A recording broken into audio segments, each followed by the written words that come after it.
Right, we'll whack on the shared screen while other people come on. And we've got enough here anyway. Right, welcome to Friday. Thank God. Interesting week. I'm going to start very quickly on the GDP, which was slightly better than expected, even though all the newspapers and the news have said it's the worst GDP for 100 years, which goes back quite a long time. The only other thing I'm going to say at the moment, the market has been fairly muted this week, especially in indices. And those of you who understand open interest, I suppose most of you probably don't, when traders trade things, not like we do hour by hour, minute by minute, but carry things overnight, that is open interest. So whether or not, if you buy something and keep it overnight, that's +1. If you sell something and keep it overnight, that's also +1. So you get a buyer and a seller, it doesn't negate it out to 0. So the open interest has been the lowest this week than we've seen all year. Basically, that people think there's diddly squat going on, and no surprise, if we look over on the FTSE chart, I think we've basically been stuck in about a 40 or 50 tick range. And you can see all the congestion up here, round about, what do we say, 65.20 to 65.50. That's just a miss. Yeah. So again, coming into a Friday, we don't expect very much. We'll quickly go on to the news.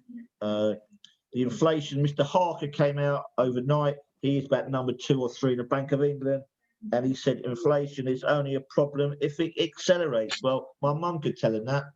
However, he's happy to have inflation around 2%. The US legislation mentioned yesterday, they passed the bill to talk about it, not to go through with it, of 593 billion. And that basically works out $1,400 each per person. And that was passed 24/18, so not great. Other thing, Bitcoin's at a new high. Bank of New York Mellon has decided they can store it now. 2 o'clock this afternoon, US Bloomberg survey, not important. And obviously 4 o'clock, the University of Michigan survey, which is leaked. Biden also announces 100 million new vaccines ×2, one from Moderna and one from AstraZeneca.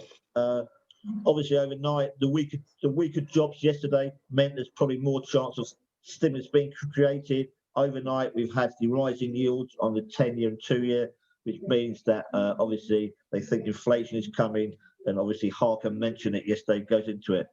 Another reason why it's quiet today is I was going to do this interview in Chinese, but I'm not very good at English, so I'm not going to bother with Chinese. But it is the Chinese Lunar New Year, and remember that goes on for a week. So those heading into next week, it's also half term. I thought it was half term this week, but it's actually next week. And so no tourists, it'll be a fairly quiet week also next week going at the calendar. So what we're going to look at this morning, we're going to crack on to FTSE. Obviously, the main reason for that is because of the GDP. Now, we know that the low in the FTSE on Tuesday was, let me remember, 64.88 or 84 around there, and we know there's massive support around that 84 level to 00. However, you probably would have thought with the new lows around 00, probably a few stops. If we're going to stop punch in the opening, which we probably will do, the stops will be sell stops. I can't really see people picking up bargains on a Friday. So if people lie along, they'll probably be looking to, take their losses. Another thing that a few people we spoke to yesterday have been fairly bad on a quiet week, rearranging their stops. No one likes to be stopped out. So if you're always going to stop and you move it 20 ticks further down or further down or further down, you obviously won't get stopped out, but you'll lose more money. Yeah, and especially on a Friday. I repeat here, the one thing we don't do on a Friday is do your arse on a Friday, because it'll ruin your weekend. All right. Again, we look at the FTSE. So in theory, we've got a slight view because we know the GDP was poor. Yeah, but it was not as poor as people were expecting. So therefore, I think you might find a few retail traders might look at the headlines saying the worst for 100 years, and you read that headline, that doesn't sound to buy the FTSE. It probably sounds to sell the FTSE. Indices are off everywhere. Yeah. So again, I think if you're scalping the FTSE, you're not looking at too much. Yeah. We know there's going to be stocks below 84. There'll probably be stocks below 00 because it's a psychological level as such. So you cut your size down today, very thin. as I said, because the open interest is so thin, and we've noticed it this week, because we've had these sudden moves up and down, that tells you there's no liquidity in the market. And if you want to find out about open interest, you can't see the previous days for 24 hours. Yeah, that's why the news is starting to come in now for Tuesdays and Wednesdays, and obviously Thursdays open interest. So we'll go into the FTSE. We don't expect too much. I know we like to see price action, and we always like to see the first trade to be good, but we wait and see where we come in now. I've been in for since GDP, and the FTSE has probably had. This is probably the move we've had for the last half hour. It's hardly moved. Yeah, I wanted this on that GDP. I wanted to sell it. In theory, you would have made 4 ticks. So it hasn't really adjusted to the market. So I think people will look at the GDP as they did last month, come 8 o'clock. Remember last month, our GDP was fairly good. Yeah.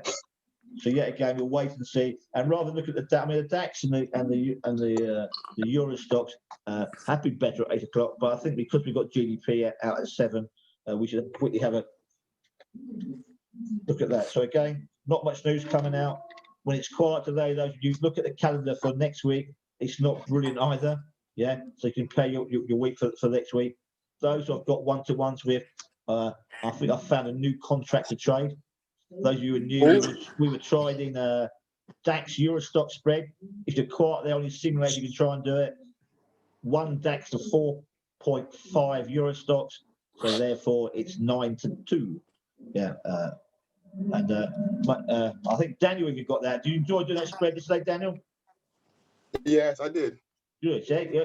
But closed it. Yeah, you get in and out. It's good. Well, we get into trading spreads, and remember, to a lot of people out there, the reason why we look at the different spreads and hedges, 80% of people trade buy something to sell something else. There's mainly retail traders, yeah, who just go naked. They just buy it, hope it goes up, and sell it, hope it goes down. So I think if you look at all the contracts you can trade, looking at IG, there are thousands. Yeah. Right, we're going to come into the FTSE and have a look at the price action. We've seen a bit of a sell-off, and obviously on that GDP, I don't think you buy FTSE on the GDP. Let's get it right. FTSE is already 0.4% off, but then again, the rest of the markets are also 0.4% off. Asian markets are shut. We've got not just a Japanese holiday, but obviously the China Lunar Day. So I don't think we can take too much from what's happened in Asia overnight. Again, it may be a no trade. Don't forget, the price action takes us down, we sell it, and vice versa on the way up. However, if it doesn't move, we don't trade at all. Expect it to be fairly volatile and thin, as we said, because there's not many people trading at the moment. Yeah, yeah, exactly. That's very good French. Anyway, we'll quickly look at the and we'll come into it. Neil? Yes. Neil, is 1% for the GDP not bullish, no? Well, in theory, because it's better, but if you look at all the GDPs over the last 100 years, it's been the worst one ever. And obviously, there are very obvious reasons why the GDP is bad. Obviously, with the pandemic and everything else, but it was better than people forecast. So, it was a better pile of crap than people thought it was going to be. Obviously, we've also got Johnson coming out talking about, is it the next week, about when lockdown's going to end? All very positive, but obviously it'll be after half term. I think he's making the statement on the 22nd of February. Looking at the FTSE here, we're running back up here. In theory, what we got up here, if we look at the chart, if you want to put an order in, around about 32, 34. What we got here, 18 is the POC. And we just hit the P. According to this, we just hit the P. I can't believe we traded 18. Oh, on cash with futures, sorry. I got the wrong price. Yeah.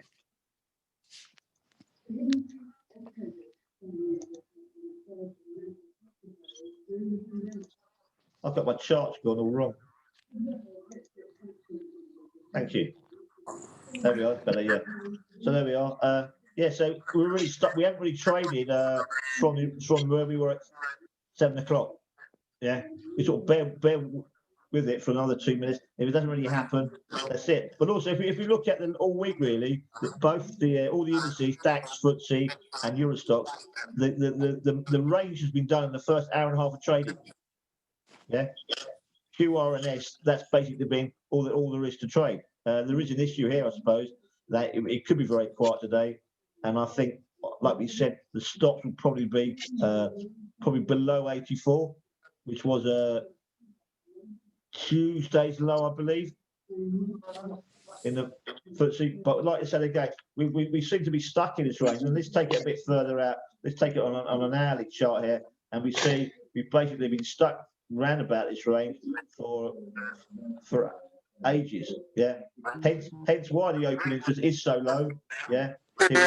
2 hours, and really we're stuck going nowhere. I think I said I look at the chart the other day. I think FTSE's been stuck at 6525 for over 10 days. Yeah. So I think if you put a 20 or 30 tick stop either way, I doubt you'd be stopped out. Right. Is that what you think of the market, Charlie? yeah. Right. You'd be blowing, if you was as cold as I am, you'd be blowing your nose and all. In a way, yeah. I suppose we can say, although the FTSE's not moving, at least we're not outside. Right. Those of you who have got the one-to-ones, we'll do those probably at 9 o'clock after I've had a coffee. And I just think everyone, do your calendar for next week, because it's going to be dead quiet today, I think. And it may be, I think I did a comment before, it may be Poets' Day today. Those of you who know what Poets' Day is. Oh, yes. Yes. Definitely Poets' Day for me. Poets' Day is a Friday, which sums up as piss off early tomorrow's Saturday. Anyway, Charlie's got to go and buy his missus a Valentine's card and a box of chocolates and a hat probably. But anyway, everyone have a good week. Anything else we go in there, I'll put it in there. I'll try and do a video today for government bonds. Those of you who are looking at government bonds, obviously the yields are ticking up. And normally when yields tick up, it means that inflation's ticking up. And obviously there's been no inflation for the last decade or so. But if inflation does tick up, it tends to mean that equities could falter. Okay, have a good day, everyone. And remember, on a Friday, don't do your arse on a Friday. Okay, I'll speak to you later. Cheers, Neil. Thanks for that. You know.